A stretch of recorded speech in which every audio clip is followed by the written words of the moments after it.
5 seconds.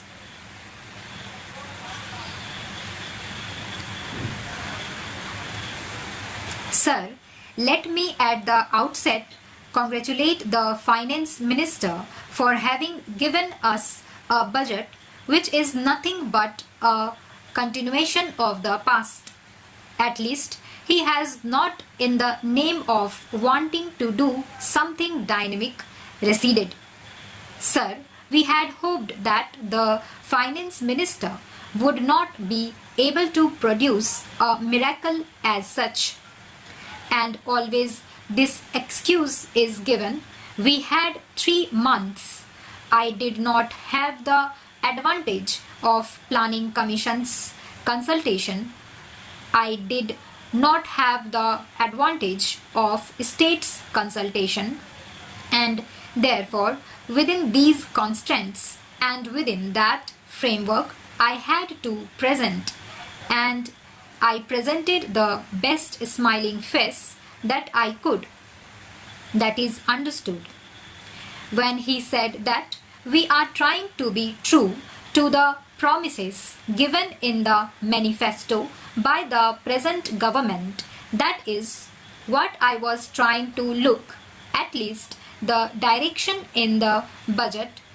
I must say that in this budget, at least apart from some words paying compliment, praise and lip sympathy to the agricultural sector, to the rural industry, to handloom, to powerloom, to handicrafts, let us see what are the facts.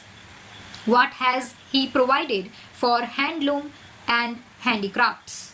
Let me take up this point just now.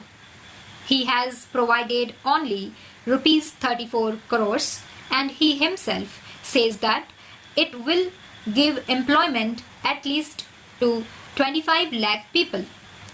Now imagine the magnitude of this problem.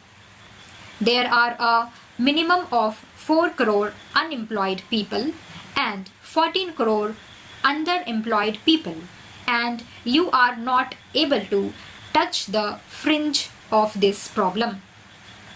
I am not going to take, sir, this discussion budget as a partisan issue. I am not going to discuss it as an issue of Congress versus the present government, and I am not going to waste my time in comparing what we did and what you have done in this regard. Sir, a good thing has happened, namely a two-party system has emerged. Let us together decide in this country how we can serve the people of this country best. That is more important. If that is important, then let us see the direction.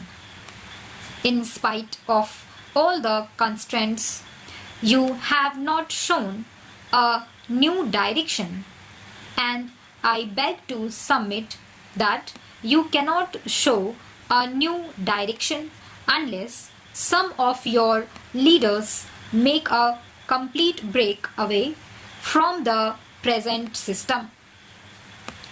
In spite of all that has been done in the past, the fact remains that, sir, in our country we have two economies running, namely the economy of a mini India and the economy of maxi India, or the economy of 3 crores of people and the economy of the remaining 80 crore people.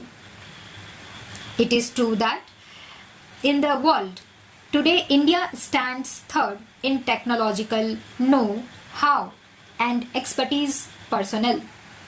This is being the case, practically today we are self-sufficient in every basic industry.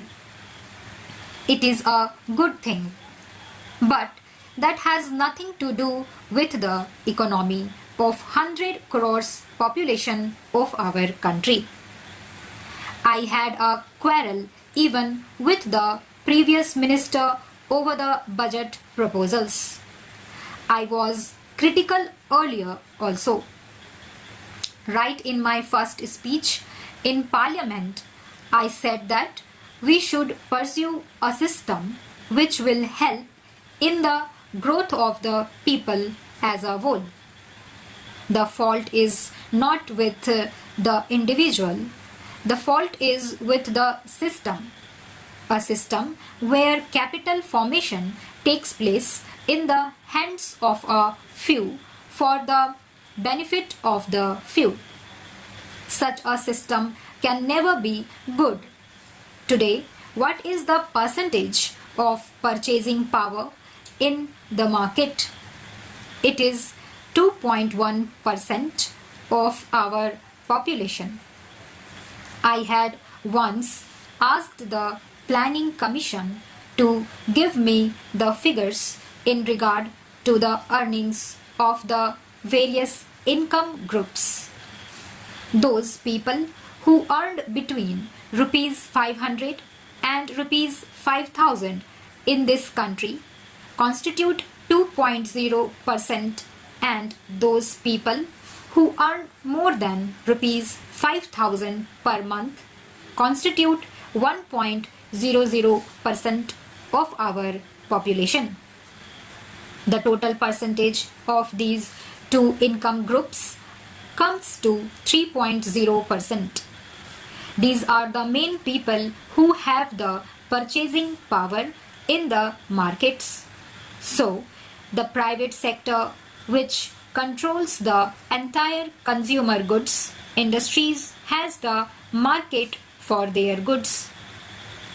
You are going to encourage them in the name of concession. You are going to encourage this corporate sector.